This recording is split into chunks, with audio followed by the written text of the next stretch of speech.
O Senhor esteja convosco. Proclamação do Evangelho de Jesus Cristo segundo Lucas.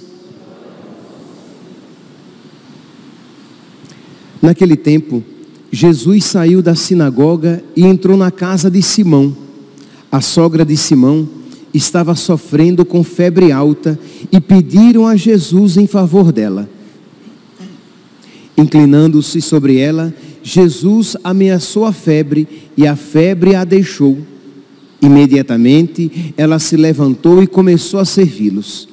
Ao pôr do sol, os que tinham doentes atingidos por diversos males, os levaram a Jesus. Jesus colocava as mãos em cada um deles e os curava. De muitas pessoas também saíam demônios gritando: Tu és o Filho de Deus. Jesus os ameaçava e não os deixava falar, porque sabiam que ele era o Messias. Ao raiar do dia, Jesus saiu e foi para um lugar deserto. As multidões o procuravam e, indo até ele, tentavam impedi-lo de que os deixasse. Mas Jesus disse: Eu devo anunciar a boa nova do reino de Deus também a outras cidades, porque para isso é que eu fui enviado. E pregava nas sinagogas da Judeia. Palavra da salvação.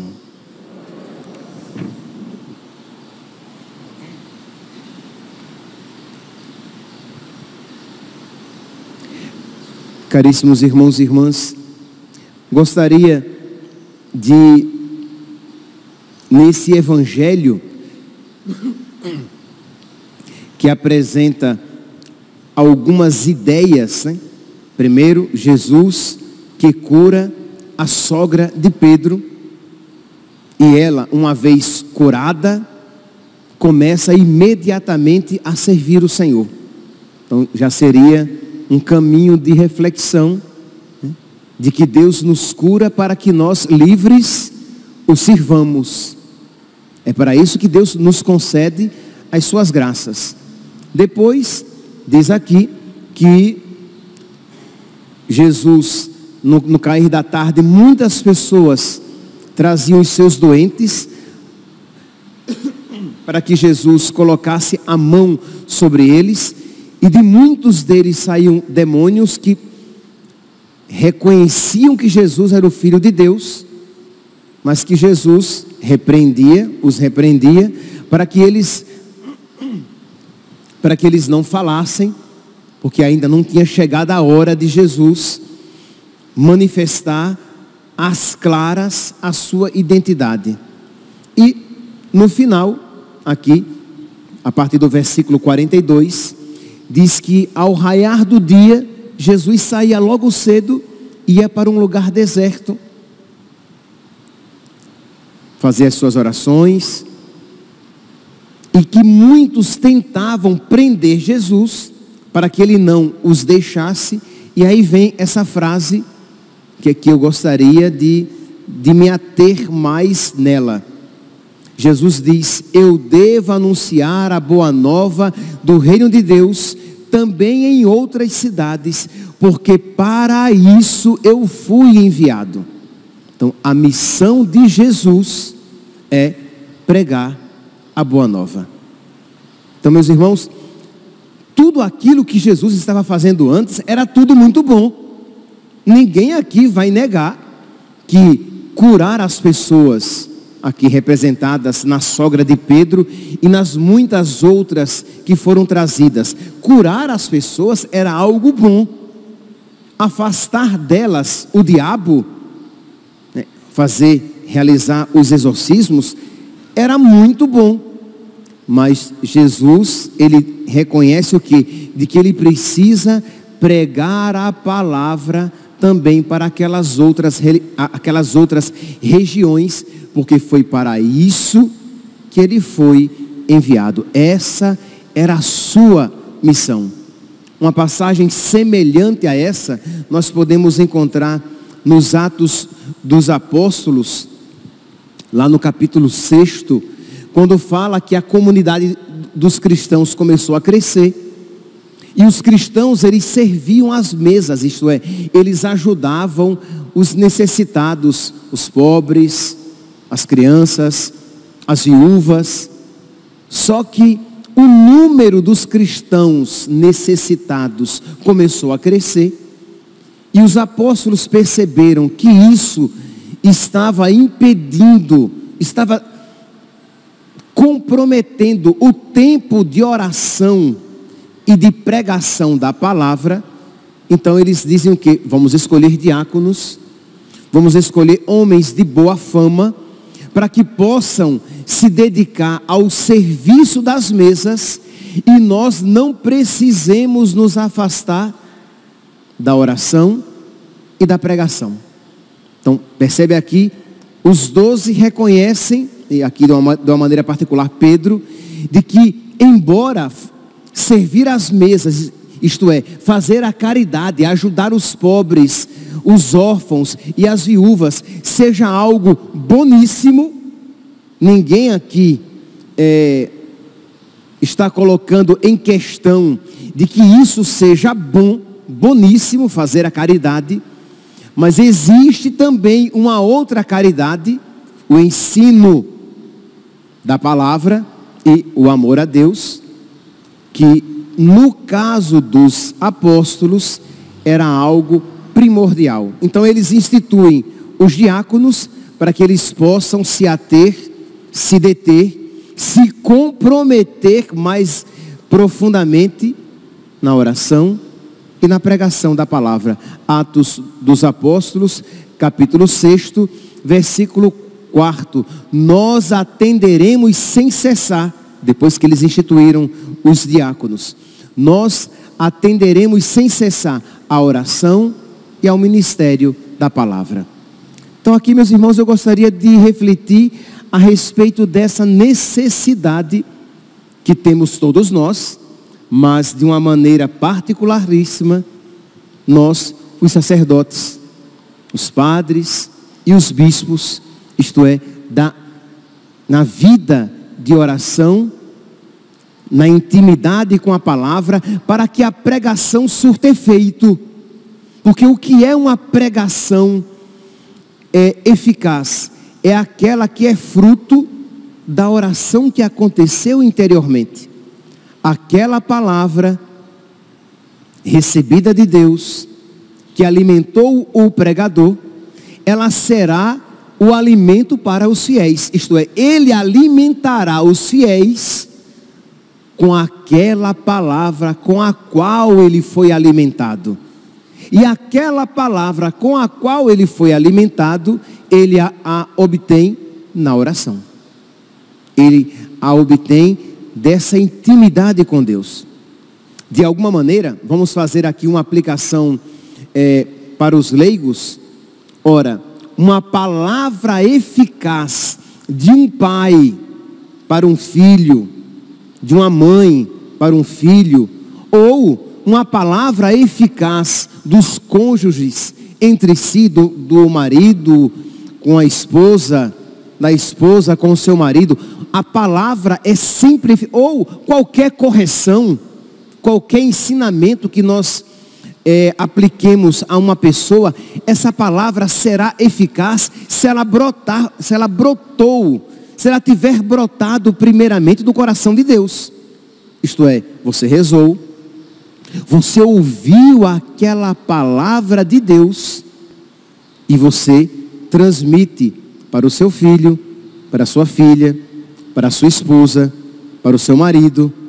Percebe? Você, na oração, você obteve a eficácia daquela palavra. Senão, a sua palavra, se brota apenas da sua boca, ela será ruído, ela será zoada, ela será um som indistinto, ela será barulho, será apenas a emissão de um som, às vezes até irritante, mas inócuo, uma palavra inócua, uma palavra sem efeito, uma palavra sem eficácia, uma palavra sem incidência na alma.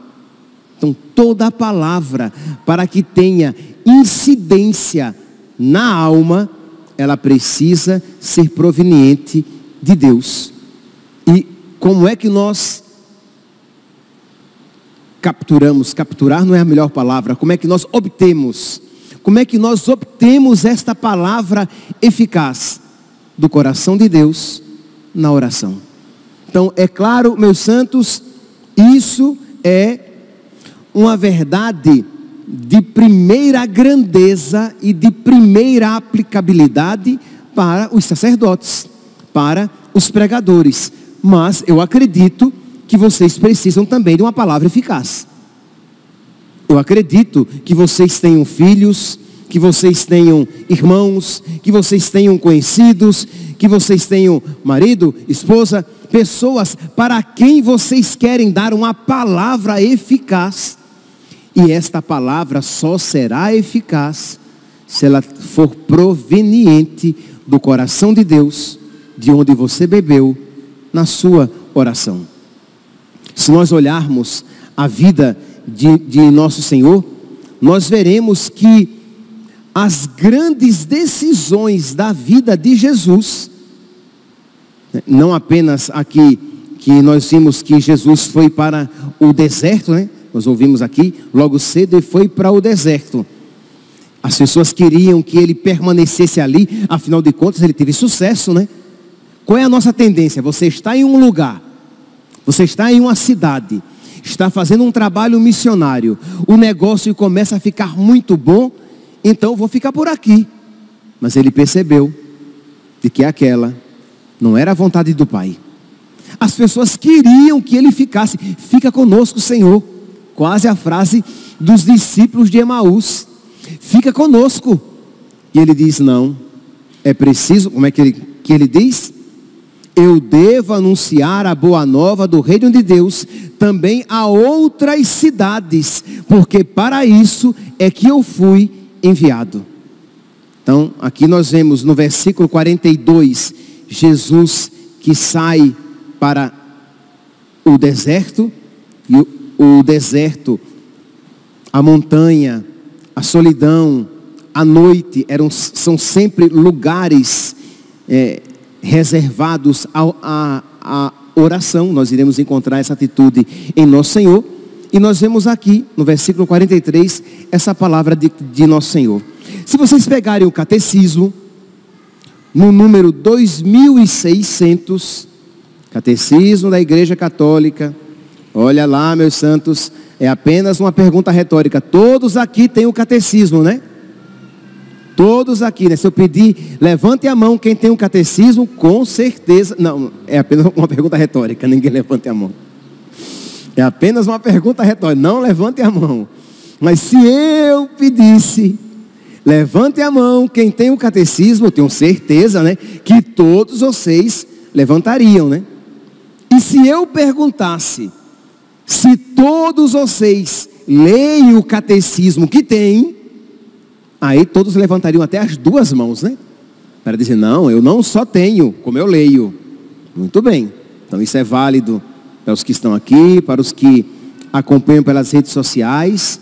Afinal de contas, ninguém ama o que não conhece. Então nós precisamos conhecer a nossa fé, precisamos conhecer a nossa doutrina, precisamos conhecer a revelação que Jesus confiou à sua igreja. Pois bem, no catecismo, no número 2600, nós iremos encontrar essa afirmação de que Jesus, ele, antes dos momentos decisivos de sua missão, ele reza.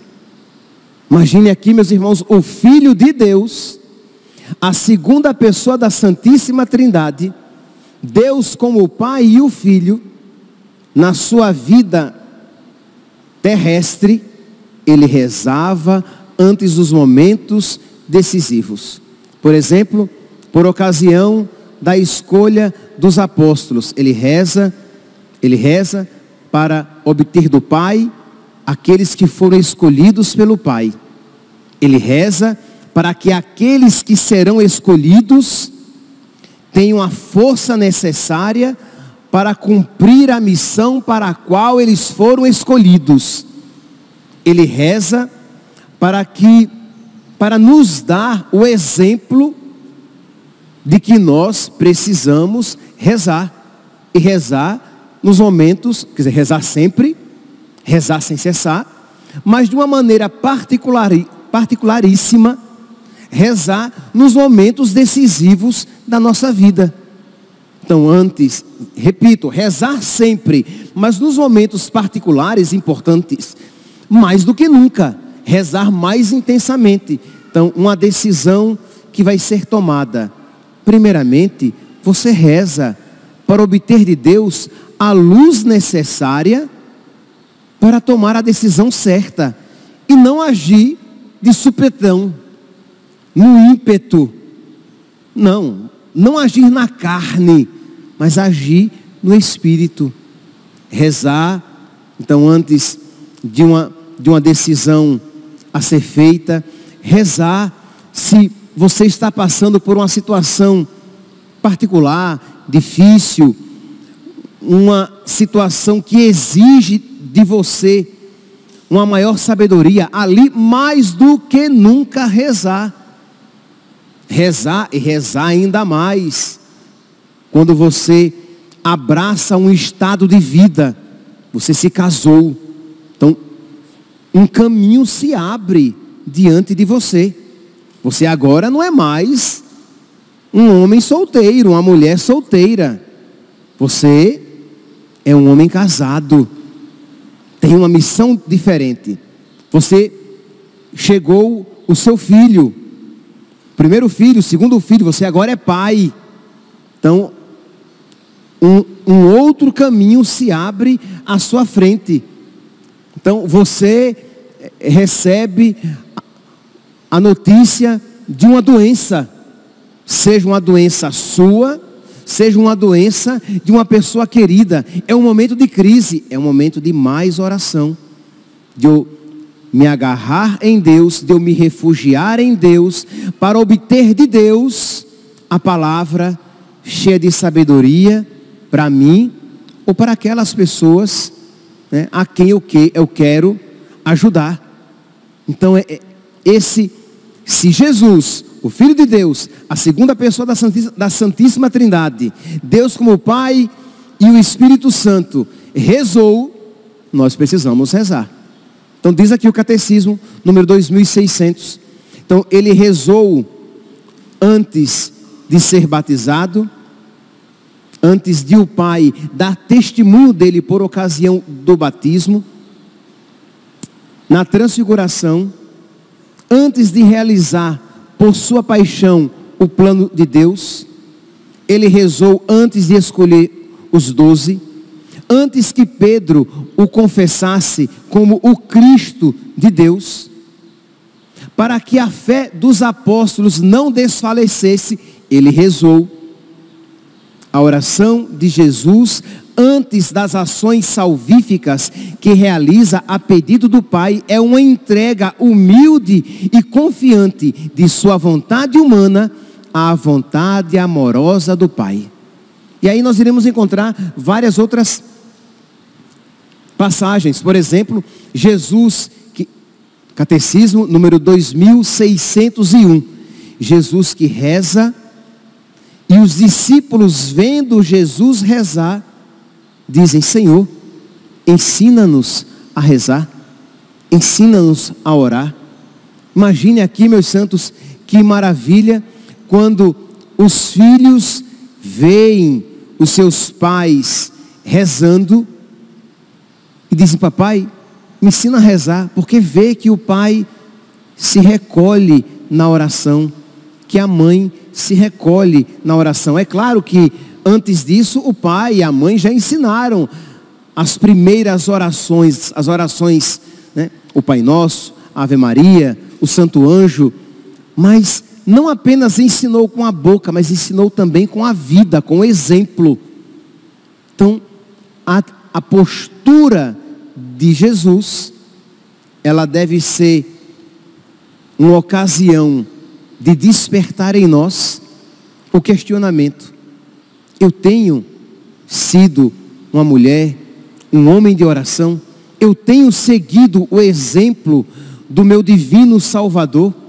Eu tenho procurado também, nos momentos decisivos da minha vida, estar em oração com Deus? E eu tenho tido uma palavra eficaz para as pessoas?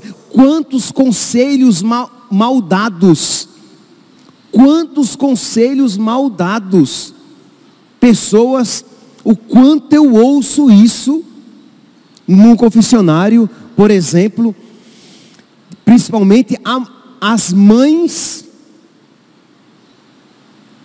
de mulheres, isto é, vem um casal jovem, e o casal está aberto à vida, e um dos distintivos de um casal católico é esse, é a abertura à vida. Não é necessariamente muitos filhos, que pode ser que você seja aberto à vida e os filhos venham poucos. Pode ser que você seja aberto à vida e os filhos não venham, mas você é aberto à vida.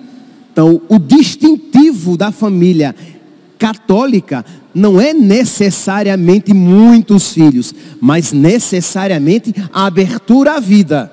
Pois bem, mas aí vem um casal jovem, vem a mulher se confessar, e aí ela está grávida novamente, sei lá, do terceiro, do quarto, do quinto, não sei. E aí a mãe, a avó, né, a futura avó, dando maus conselhos à filha. O pai, o avô, dizendo: não, minha filha, você tem que fazer laqueadura, você tem que tomar comprimido, pelo amor de Deus. Tantos filhos assim, como vai ser a sua vida? Quer dizer, ninguém está preocupado com a vida eterna. Quer dizer, faça laqueadura, tome comprimido, faça qualquer coisa, mas evite os filhos. Quer dizer, eu não tenho dúvidas de que aquela pessoa, aquele pai e aquela mãe estão dando um conselho, achando que estão dizendo a melhor coisa para a filha, a quem eles dizem amar. Mas é um conselho na carne, é um conselho carnal, é um conselho que foi dado sem oração nenhuma. Isto é, minha filha está grávida, que conselho eu devo dar à minha filha? Minha filha está passando por uma situação particular. Eu preciso, como pai e como mãe, dar uma palavra à minha filha. Que conselho eu vou dar? Eu vou buscar de Deus, eu vou rezar e pedir a Deus que me conceda a luz necessária para que da minha boca saia uma palavra eficaz e não uma palavra danosa, uma palavra destrutiva, uma palavra do diabo e não uma palavra de Deus. Então, meus irmãos, que a liturgia de hoje desperte nos nossos corações este reconhecimento da necessidade da oração, para que eu tenha uma palavra eficaz, que eu busque de Deus a sabedoria necessária para que a palavra que sair da minha boca seja eficaz e segundo o coração de Cristo. E para nós, sacerdotes, não poderia ser diferente. A eficácia da nossa pregação não vem da nossa capacidade oratória, não vem da nossa inteligência humana, vem da nossa intimidade com Deus. Quanto mais próximos de Deus estivermos nós, os sacerdotes, mais eficazes e transformadoras serão as nossas palavras. Por isso, sem dúvida, rezem por vocês, rezem por nós, para que nós possamos com eficácia rezar por vocês. Louvado seja nosso Senhor Jesus Cristo, para sempre seja louvado.